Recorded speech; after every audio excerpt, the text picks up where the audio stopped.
බහුලකම දක්නට නැති වුණත් ඇතැම් ගර්භණී අවස්ථාවන් තුළදී දක්නට ලැබෙන තත්ත්වයක් තමයි මේ වෝටර් බෑග් එකේ වතුර එහෙමත් නැත්නම් තරල ප්‍රමාණය අඩු වීම.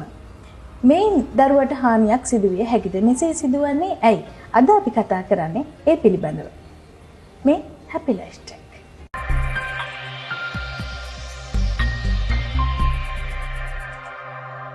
අද දවසේ මේ පිළිබඳව ඔබව දැනුවත් කරන්නට අපත් සමග සම්බන්ධ වෙනවා ප්‍රසවහානාර වේද විශේෂඥ වෛද්‍ය දිනුෂා ලියනපඩ බැඳි වෛද්‍යතුමා. අයිබෝන් වෛද්‍යතුමනි. අයිබෝන්. වෛද්‍යතුමනි මේ වෝටර් බෑග් එකේ වතුර එහෙම නැත්නම් අපි කියන තරලය මේ තරලයේ අඩුවීම කියන්නේ මොකක්ද? මෙසේ සිදුවන්නේ ඇයි? ඔව් මේ කන්ඩිෂන් එකට අපි සාමාන්‍යයෙන් කියන්නේ වෛද්‍ය ව්‍යවහාරයේදී ඔලිගෝහයිඩ්‍රැම්නියස් කියලා. ඒ කියන්නේ හැමතිස්සෙම කුස තුළ සිටින දරුවා ඉතාම ආරක්ෂිතව වැඩිවීමට බාහිර එන්වයරන්මන්ට් එකෙන් වෙන් වෙච්ච සීල් වෙච්ච එන්වයරන්මන්ට් එක තමයි ඉන්නේ. ඒතර අපි ඔහුම කුඩා දරුවා හැමතිස්සෙම වැඩෙන්නේ වටා පිටාවේ තියෙන තරලයක්. අපි ඒකට කියනවා ඇම්නියටික් ෆ්ලුයිඩ් එකක් තුල පිහිනමින් වගේ තමයි තියෙන්නේ. ඉතින් මේ තරල ප්‍රමාණය එක අපි ගත්තොත් ප්‍රෙග්නන්සි එකේ විවිධ සති ගණන අනුව යම්සි වෙනස් වීමක් වැඩිවීමක් සහ සාමාන්‍ය සති 34ක් දක්වා වැඩි වේලා ක්‍රමානුකූලව සති 34න් පසුව ක්‍රමානුකූලව අඩු වෙන තත්ත්වයක් තමයි ස්වභාවික දක්නට ලැබෙන්නේ. ඒත් ඇතැම් සාමාන්‍ය නොවන තත්ත්වයන් වලදී අසාමාන්‍ය ලෙස මේ තරල ප්‍රමාණය අඩු වීමක් දක්නට ලැබෙනවා. ඉතින් මෙවැනි තත්ත්වයක් දක්නට ලැබුණම තමයි අපි හැම විටම දැනුවත් කරන්නේ මේ ඔලිගෝහයිඩ්‍රැම්නියස් තත්ත්වය තියෙනවා කියලා. ඔව් වෛද්‍යතුමනි එතකොට මේ ඇම්නියටික් ෆ්ලුයිඩ් එක හැදෙන්නේ කොහොමද? ඔව් විවිධ මේ කාර්තු අනුව සාමාන්‍යයෙන් පළවෙනි කාර්තුව දෙවෙනි කාර්තුව තුන්වෙනි කාර්තුව වශයෙන් අපි සාමාන්‍යයෙන් ප්‍රෙග්නන්සි එකක් තුනකට බෙදනවා. සාමාන්‍යයෙන් ඇම්නියටික් වැඩියෙන් හැදෙන්නේ දෙවෙනි හා තුන්වෙනි කාර්තුවේදී. මූලිකවම ඒක නිපදවන්නේ එම ෆීටස් එක එහෙම නැත්නම් ඒ කුස තුළ සිටින දරුවාගේ මුත්‍ර වශයෙන් ඊට අමතරව එම දරුවාගේ පෙනහළු වලින් ඇතිවෙන ස්‍රාවයන් වලිනුත් මෙම ඇම්නියටික් ෆ්ලුයිඩ් එකට ප්‍රධාන ඉන්පුට්ස් දෙකක් වශයෙන් දක්වන්න පුළුවන් ඒ ක්‍රම දෙක. ඒ දෙකෙන් තමයි ඇත්තටම ඇම්නියටික් ෆ්ලුයිඩ් එක හැදෙන්නේ. ඒ වගේම මේ ඇම්නියටික් ෆ්ලුයිඩ් හැදුනට පස්සේ බවා ඒ ඇම්නියටික් ෆ්ලුයිඩ් එක බොනවා.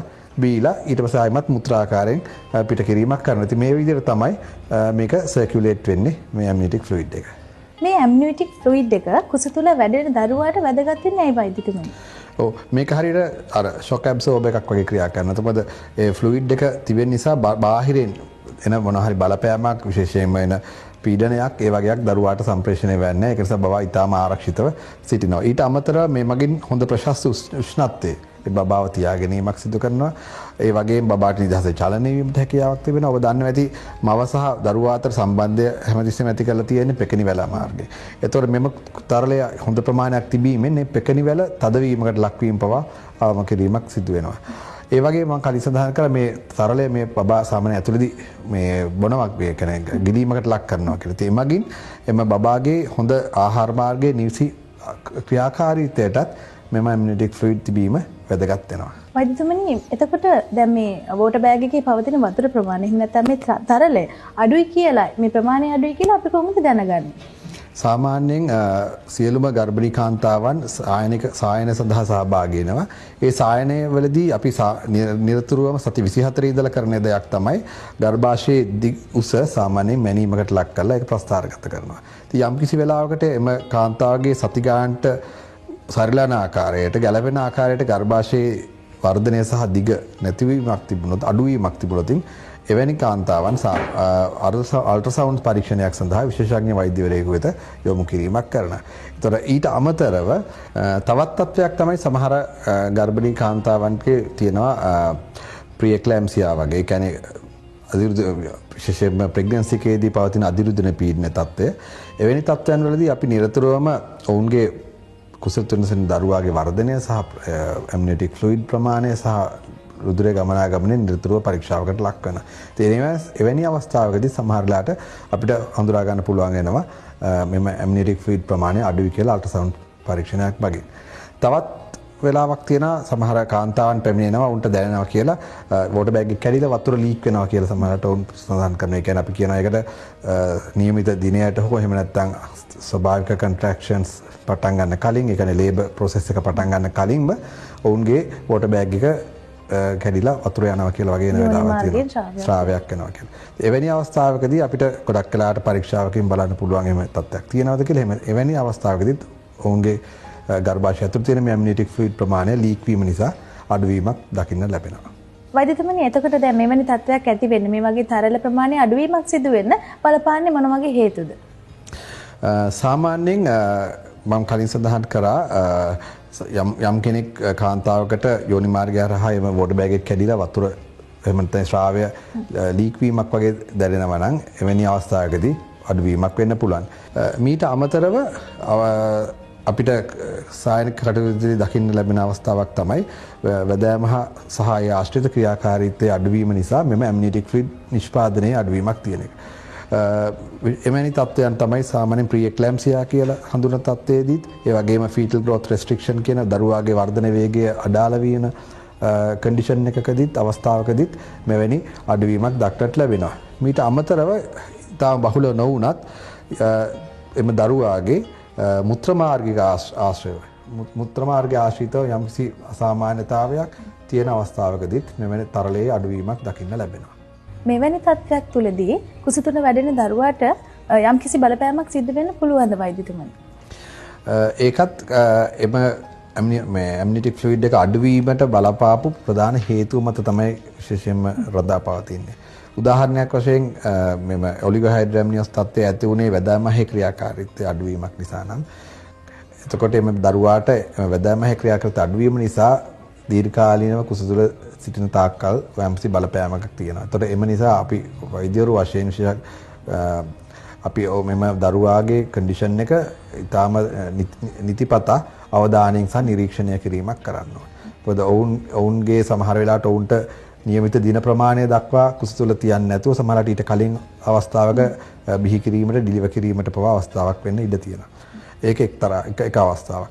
අනිත් අවස්ථාව තමයි උදාහරණයක් වශයෙන් මෙම ඔලිගෝහයිඩ්‍රැම්නියොස් තත්ත්වය ඇති වුණේ මූලික සති 20 18 වගේ ප්‍රෙග්නන්සි එකේ ඊටම මූලික අවස්ථාවක නම් දීර්ඝකාලීනව එම කුස තුළ තියෙන දරුවා අඩු ප්‍රමාණයක් සහිත තරල ප්‍රමාණයක් සහිත එන්වයරන්මන්ට් එක වර්ධනය වෙනකොට ඔහුගේ ලංග්ස් වල එහෙම නැත්නම් පෙනහළු වල වර්ධනය ඒ වගේම ඔහුගේ මාංශ පේශී අතපය වල වෙනස් යම්සි විකෘතිතා ඇති වෙන්න තියෙන අවස්ථාවල් තියෙනවා.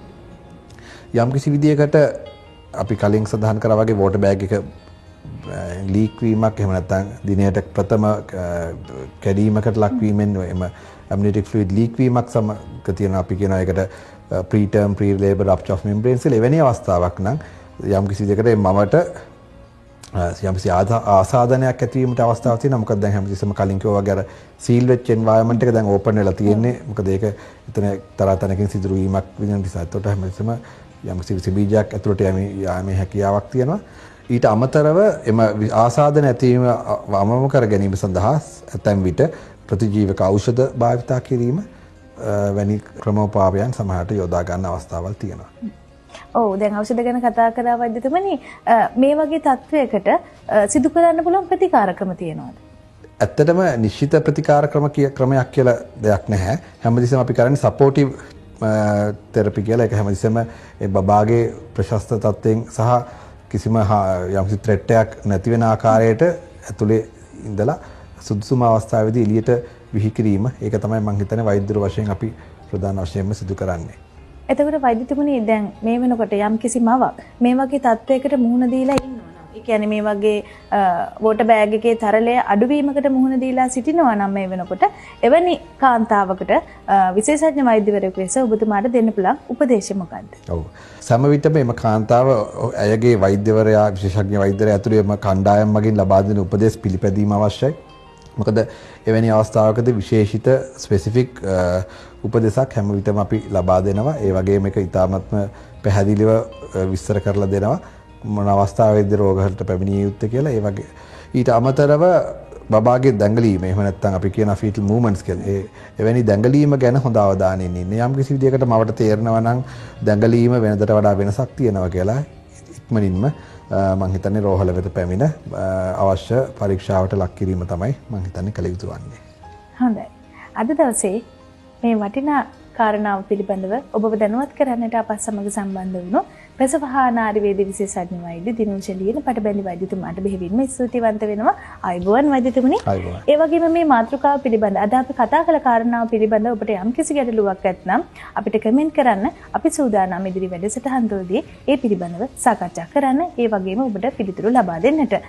එසේනම් මතක් කරනවා ඔබට නැවතත් අපගේ YouTube channel එක තවමත් ඔබ subscribe කරන්නේ නැත්නම් subscribe කරන්න, like කරන්න, ඒ වගේම මේ වගේ වටිනා videos ඔයාලගේ යාළුවන්ටත් බලන්න share කරන්න.